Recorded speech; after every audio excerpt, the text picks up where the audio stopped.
De fato, a educação em São Paulo andou para trás nos últimos anos. São Paulo caiu 19 posições no ranking das capitais brasileiras em alfabetização durante a gestão de Ricardo Nunes. Ricardo Nunes vai ser o primeiro prefeito da nossa história, desde que o IDEB, que é um indicador muito importante da educação, foi criado, a entregar resultados piores em português e matemática, em anos iniciais e finais, do que aqueles que ele recebeu.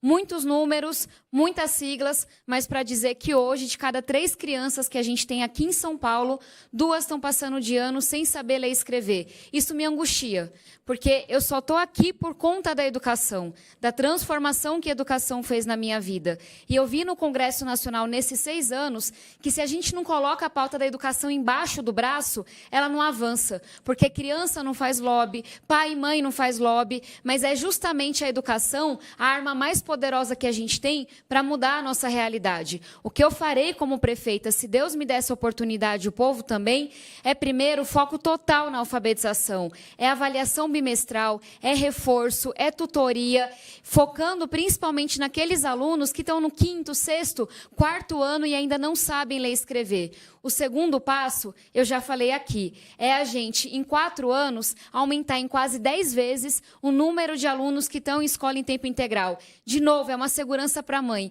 mas é fundamental para o desenvolvimento, para aquela criança ter gosto pela leitura, pela educação. Temos também uma proposta de que, uma vez por ano, o melhor aluno de cada escola, para começar, possa fazer intercâmbio fora do país. O que eu quero?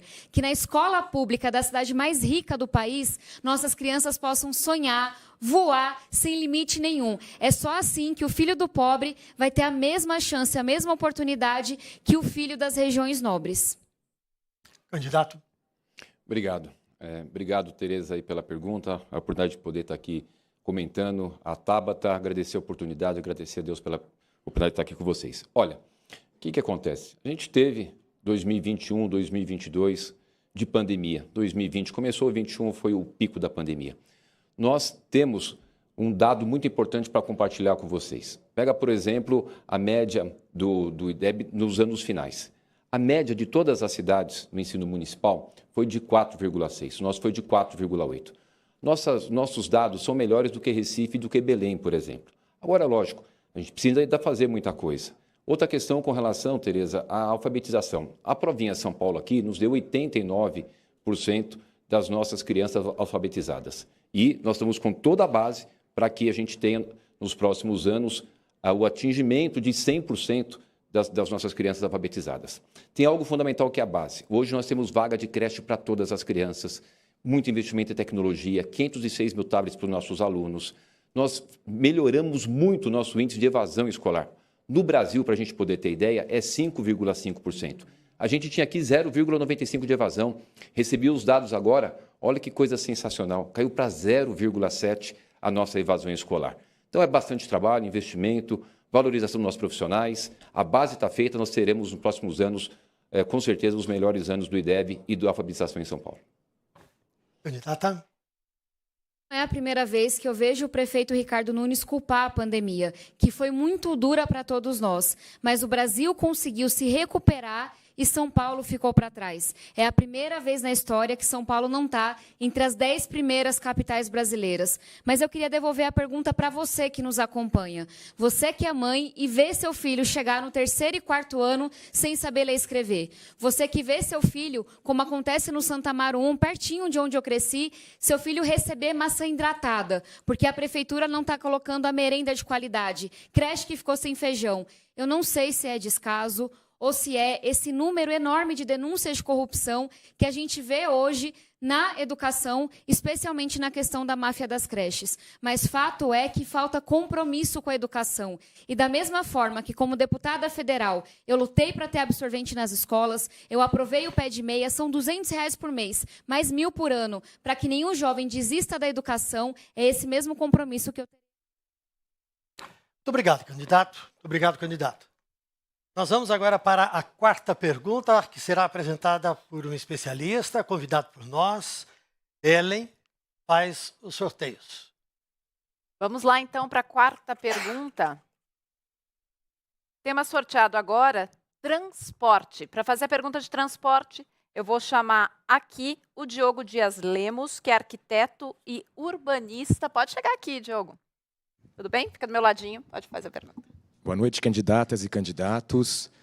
Quando se fala de problemas de trânsito, a gente ouve muito sobre congestionamentos. Mas, antes de mais nada, o trânsito é um grave problema de saúde pública que provoca um número altíssimo de mortos e feridos. Só no ano passado, a cada 2 dias, 5 pessoas morriam nas nossas ruas. Foram 928 vidas perdidas na cidade. Então, sabendo que não existe uma solução única para esse problema e sabendo que 70% dessas pessoas eram justamente as que são mais vulneráveis das nossas ruas, os pedestres, motociclistas e ciclistas, eu gostaria de ouvir dos candidatos qual é o conjunto de ações em seus programas de governo que proponham salvar vidas de forma efetiva no trânsito de São Paulo. Diogo, fica aqui comigo que eu vou sortear agora primeiro quem vai responder a essa pergunta.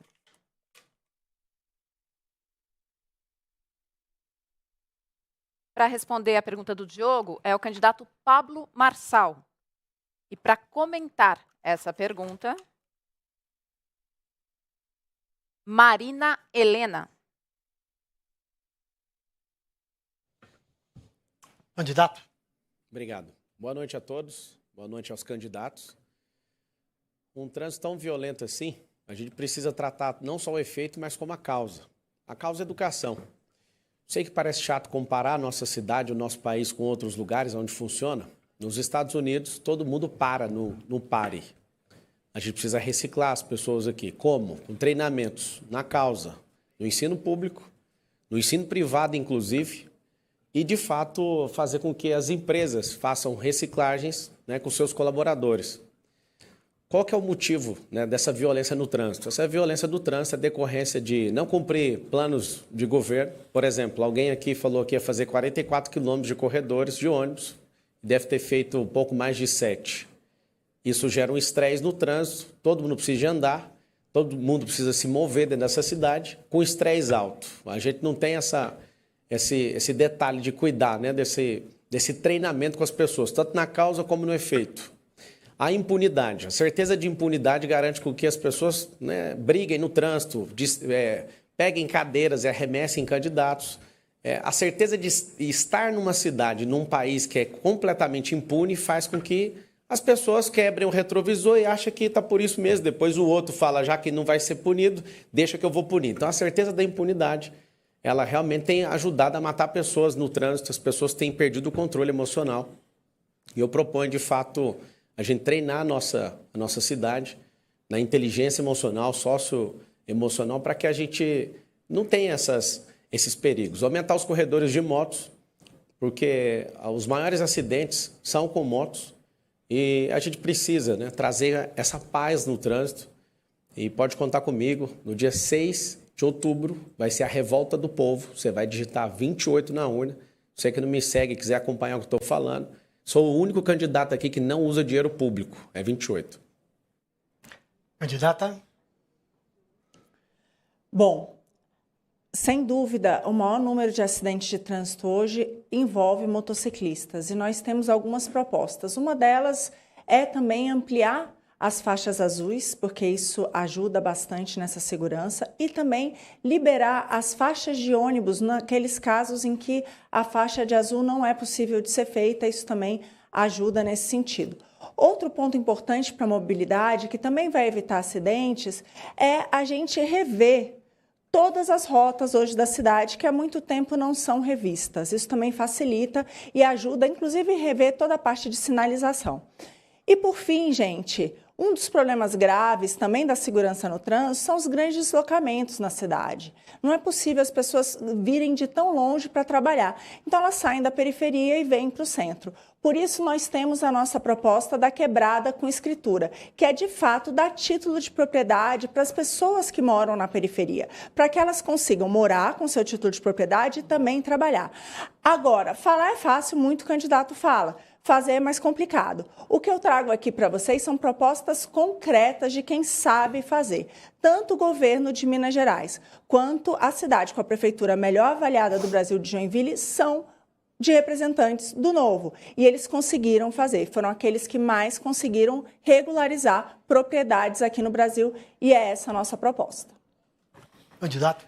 A questão da violência no trânsito passa com a questão da empregabilidade, a questão da educação e essa questão da segurança, que é a questão da impunidade. A minha proposta, que eu acho que é a mais inteligente para o trânsito, é uma proposta que todo mundo deveria lutar, é essa criação de 2 milhões de empregos nas periferias de São Paulo. Hoje, para você ter uma noção, a cidade de São Paulo tem mais de 2 milhões de CNPJs. Para você entender a dimensão, é um emprego a mais por CNPJ, mas a verdade, o que a gente quer é nas 1000 favelas de São Paulo,